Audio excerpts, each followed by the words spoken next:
Hello friends, હું ચેતના સોજિત્રા આજે ફરીથી નવો પોડકાસ્ટ વિડીયો લઈને તમારી સામે આવી રહી છું। આજે આપણે સંબંધ સેતુ ચેરિટેબલ ટ્રસ્ટમાં એવા વ્યક્તિને મળવા જઈ રહ્યા છે જે સંબંધ સેતુમાં દરેક વખતે દરેક સમૂહ લગ્નમાં દરેક સમૂહ સગાઈમાં આપણે તેમને મહેમાન તરીકે આવકારીએ છીએ। આજે મળવા જઈ રહ્યા છે આપણે રાજેશભાઈ રાદડિયાને। એ સમાજના એક એવા અગ્રણી છે કે જેણે સમાજના માટે ઘણા કાર્યો કર્યા છે। સ્પેશિયલી જેમ કે દીકરા દીકરીનો સંબંધ કરવો કે એમની માટે કોઈ પણ કાર્ય કરવું, સંબંધ સેતુ ચેરિટેબલ ટ્રસ્ટમાં દરેક વખતે મહેમાન તરીકે એમની હાજરી આપી અને સમાજ લક્ષીને સમાજને એક નવું ઉદાહરણ આપ્યું છે। રાજેશભાઈ, સંબંધ સેતુ ચેરિટેબલ ટ્રસ્ટની મુલાકાત કઈ રીતે થઈ? સંબંધ સેતુ ટ્રસ્ટની મુલાકાત મારા હાથમાં એકવાર કાર્ડ આવેલું એનું, એટલે કાર્ડ દ્વારાથી મારે સંબંધ સેતુની મુલાકાત થઈ। કાર્ડમાં મેં જોયું, વાંચ્યું તો મેં કીધું આ સંબંધ સેતુ સેવા થશે, પણ આ સેવાના કાર્યકર રૂપે આ કામ બધું કરે છે મુકેશભાઈ ને। પછી મેં એને કોલ કર્યો મુકેશભાઈ અને મારે એને વાતચીત થઈ। તમે મેં કીધું આ જે સેવા કરો છો તે બહુ જ સારી, પણ આવી સેવા પણ અમે સમાજ માટે અમે કરીએ છીએ, બરાબર। હવે તમને કઈ રીતે વિચાર આવ્યો આ સંસ્થા સાથે જોડાવાનો અને સંસ્થાને તમે કઈ રીતે સપોર્ટ કરો છો? હવે આ સંસ્થા સાથે જોડાવાનો મને એવો વિચાર આવ્યો, મેં કીધું મુકેશભાઈ જો એટલી આ સંસ્થા લઈને બેઠા છે, બરાબર, અને આટલી આ સેવા કરે છે તો મારે પણ એને કંઈક મદદરૂપ મારે થવું છે।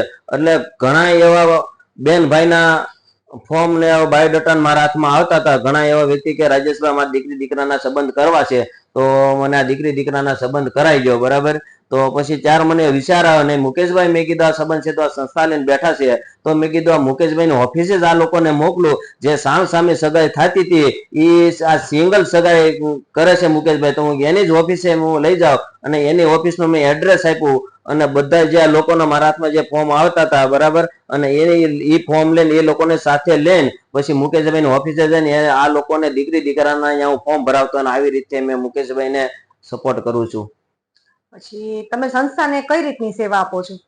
સંસ્થાને પછી મુકેશભાઈ જરા એકબીજા દીકરી દીકરાના સંબંધ જે જોઈન્ટ કર્યા છે અને સંબંધ એ કરાવે છે, ચાંદલા સુંદરી કરાવે છે અને લગ્ન કરાવે છે। ઓછા ખર્ચામાં લગ્ન કરાવે છે એવા મેં સમાચાર સાંભળ્યા હતા ને આ સંબંધ છે તો એકદમ ઓછા ખર્ચામાં લગ્ન થાય છે। પછી મને એમ થયું નહીં, આ ઓછા ખર્ચામાં જે લગ્ન થતા હોય તો એ દીકરીઓને તો કારણ કે વસનામૃતનું દાન મને દાન ભેટ દેવામાં એવો મને વિચાર આવ્યો।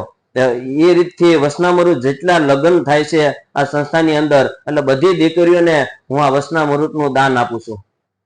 સારું કહેવાય રાજેશભાઈ કે આ રીતની સેવા કરવી। બહુ ઘણા લોકો આ રીત સેવા ઓછી કરતા હોય છે।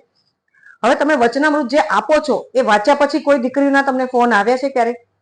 ઘણી વાર દીકરીઓના ફોન આવે છે એ કે રાજેશભાઈ અમે એક ફેરું વસનામૃત પૂરું વાંચી લીધું, એટલે મેં કીધું તમે વાંચી લીધું તો એમાં તમને કઈ સમજાણું કઈ મહિમા? મેં કીધું સ્વામિનારાયણ ભગવાને જે પુસ્તક લખેલું છે તો એ પુસ્તક તમે વાંચ્યું છે તો મેં કીધું તમે વાંચ્યું એનો મહિમા તમને કઈ સમજાણો છે? એ કે રાજેશભાઈ અમુક ટકા અમને મહિમા એનો સમજાણો છે। તો મેં કીધું હજી એક વાર તમે વાંચો, વાંચ્યા જ કરે એનો મહિમા, જેટલી ફેરું તમે વાંચો છો એટલે એ પુસ્તકનો મહિમા તમને આપોઆપ જીવનની અંદર સમજાતો થાય। પછી ઘણી ફેરું પુસ્તકો બે ત્રણ ત્રણ ચાર ચાર ફેરું વાંચે છે અને એનો મહિમા સમજાય છે। એના ઘર સભા કરી બેન રોજ અડધો કલાક પુસ્તક વાંચે, એના ઘરના બધા પરિવાર બેન એક સાથે મળીને પુસ્તક વાંચે છે।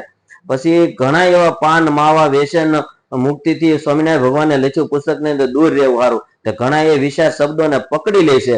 નહીં, આ સ્વામિનારાયણ ભગવાન આજે 200 વર્ષ પહેલા થઈ ગયા છે, કારણ કે તો અત્યારે આ પુસ્તક 200 વર્ષ પહેલા અત્યારે એના શા માટે લખ્યું છે? ક્યાંક લખ્યું એનું કારણ તો હશે ને, આ પદાર્થથી કેપી પદાર્થ તો એવો વિચારો પકડીને પછી ઘણાઈને વિચાર આવે ને રાજેશભાઈ હવે અમારે આ પાન માવા ગુટખા જે કાંઈ એમાં ખાય છે અત્યારે અમારે અહીંથી વ્યસન મુક્તિ કરવું છે અને તમે આવો પછી મને બોલાવે ને હું એને મંદિરે લઈ જઈને કંઠી બંધવું છું અને પાન માવા વ્યસન એ લોકોને દૂર કરાવું છે। એના ઘરના સભ્યને એકદમ સરળતા જિંદગી જીવવાનો મોકો મળે અને ઘર એક આમ મંદિર જેવું બની જાય છે। તમને આ વચનામૃત આપવાનો વિચાર કેવી રીતે આવ્યો કે કેવી રીતે દેવું છે મારે વચનામૃત? એના લીધે કોઈ પરિવારમાં ફેરફાર થયો, કોઈ બદલાવ આવ્યો? મેં એકવાર સંસ્થાની અંદર બીજે સંસ્થાની અંદર મેં વચનામૃત આપ્યા, શરૂઆત કરી વચનામૃત આપવાની। લોકો ક્યાંક ને ક્યાંક દાન લખાવતા હતા। પછી મને વિચાર બધા અમુક બોલ્યા ભાઈ ફલાણા ભાઈ નું આ દાન, ફલાણા ભાઈ, મેં કીધું આમાં તો મારે શું લખાવ? પછી કોઈનું પુસ્તક નહોતું એમાં, કોઈ આપણે જે દીકરીના લગ્ન થાય છે, કોઈ ગીતાજીનું, કોઈ વસનામૃત, રામાયણનું એક પુસ્તક આપણે આપીએ છીએ, તો એ જે કરિયાવરની અંદર કઈ પુસ્તક હતું નહીં. ત્યાર પછી મેં કીધું આ મને વસનામૃત દેવા દે. પછી 15 લગ્ન હતા. 15 લગ્નની અંદર મેં 15 વસનામૃત મેં લખાઈ નાખ્યા. 15 વસનામૃત લખાઈને એમાં 2 દીકરીઓનો ફોન આવ્યો. એ કે રાજેશભાઈ, એ કે તમે અમારી ઘરે આવો અને અમારા ઘરના પરિવાર તમને બોલાવે છે. એમાં વસનામૃત જે હું આપું છું ને એમાં મારો કોન્ટેક્ટ નંબર ને મારું નામ લખીને આપું, એટલે એ લોકો જેથી કરી મારો કોન્ટેક્ટ કરી શકે. એટલે એની ઘેરે હું ગયો. પછી એના ઘરના પરિવાર બધા બેઠા હતા અને મેં કીધું બોલો શું કામ છે? એ કે રાજેશભાઈ, અમે જે વસનામૃત તમે આપેલું છે અને આ વસનામૃત રોજ અમે વાંચી છે, વાંચીને અમને ખૂબ જ આનંદ થયો છે, બરાબર. અને જો આ વસનામૃતના માધ્યમથી આજે અમારા ઘરના સભ્ય આ વ્યસન મુક્તિ દૂર કરવા માંગે છે. એટલે મને એવો વિચાર આવ્યો કે આ 15 વસનામૃત આવે એમાં 2 વ્યક્તિનો ખાલી ફોન આવ્યો, તો મેં કીધું 2 વ્યક્તિનું એનું જીવન તો એનું સુધર્યું ને.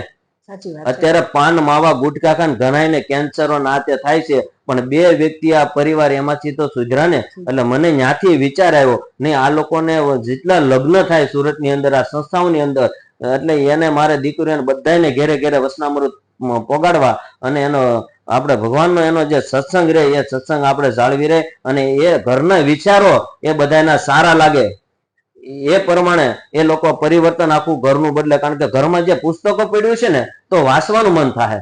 પુસ્તકો નહીં હોય તો એ બેઠા બેઠા બીજા ગમે વિચારો થાય. એટલે ઘણા પુસ્તકો આપણે ઘરની અંદર હોય છે. ગીતાજી, વસનામૃત છે, કોઈ શિક્ષાપત્રી છે, કોઈ રામાયણ છે. તો ઘણી બાજુ રોંઢે નથી બેહીને પુસ્તકો લઈને બધા એકલઠા થઈને બધા વાંચતા, ગમે એ પુસ્તકો વાંચે. એટલે ઘરમાં પીડ્યું હોય તો એમ થાય નહીં હાલો ભાઈ મારે ઘેર આ પુસ્તક પીડ્યું છે, આપણે વસનામૃતની આપણે કથા કરવી છે, રોજ આપણે 2 કલાક વસનામૃત આપણે સત્સંગ કરવાનો. એટલે એ પુસ્તક પડ્યું હોય છે તો વાંચવાનું મન થાય. પુસ્તક જે પડ્યું હોય છે ને તો લોકોને ઘરની અંદર ક્યાંક સુધારો લાવવાનું ઈચ્છા થાય. અને આ ઘર જે આપણે જોઈએ છે, બરાબર, આ દારૂ, પાન, માવા, ઈંડા જે લોકો ખાય છે એનો તમે ઘરની અંદર બરબાદી જુઓ.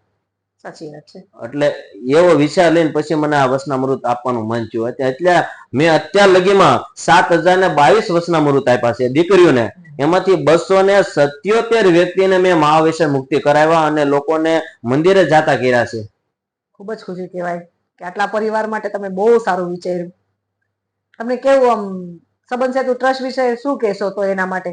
સંબંધ સેતુ ટ્રસ્ટ વિશે મને સમાચાર પેલા અને આ સંબંધ સેતુ ટ્રસ્ટ છે એક સેવાભાવી છે. એટલે જે સેવાભાવી આવે ને એમાં મને બહુ જ રસ છે. અને જેટલા અહીંયા લોકો ફોર્મ ભરવા આવે છે, એટલે દીકરા દીકરીનો સંબંધમાં અત્યારે બહુ થોડીક મુસીબત પડે છે લોકોને સંબંધ કરવા માટે. સંબંધ તો ઘણાને કરવા પણ વાત કરનાર કોઈ નથી. એટલે અને પછી ઘણા એવો કોન્ટેક્ટ કરું, ભાઈ સંબંધ સેતુમાં તમે જાઓ અને ફોર્મ ભરો અને ઓછા ખર્ચે અને તમારા દીકરી દીકરાના લગ્ન થઈ જાય. અને બાકી ગામમાં બધે મેં કીધું આટા મારો બંધ થાવ. અને જો આવી લોકો સંસ્થાઓ લઈને બેઠા છે ને તો આપણા માટે જ બેઠા છે. રાજેશભાઈ રાદડિયા, તમારો ખૂબ ખૂબ આભાર. રાજેશભાઈ રાદડિયાને આજે મળીને ખૂબ જ આનંદ થયો. દર્શક મિત્રો, આવા આપણા સમાજના ઘણા અગ્રણીઓ છે જે સંબંધ સેતુ ટ્રસ્ટ સાથે જોડાયેલા છે. આવા ઘણા સમાજના અગ્રણીઓને આપણે વહેલી તકે આપણે એમની મુલાકાત લેશું. એમના પ્રશ્નો, એમના જવાબો, એમના સવાલો એ આપણે સાંભળતા રહીશું અને એમનો ઉકેલ લાવતા રહીશું. આપણી આ યુટ્યુબ ચેનલમાં દર્શક મિત્રો, આપણો આ વિડીયો લાઈક કરજો, શેર કરજો અને કમેન્ટ બોક્સમાં તમારી કમેન્ટ્સ લખીને મોકલજો. તમારા કોઈ પણ સવાલ હોય તો એ અમારી કમેન્ટ બોક્સમાં લખીને મોકલજો. તમારા પ્રશ્નનો ઉકેલ અમે આવતા એપિસોડમાં આપીશું. તમારો ખૂબ ખૂબ આભાર.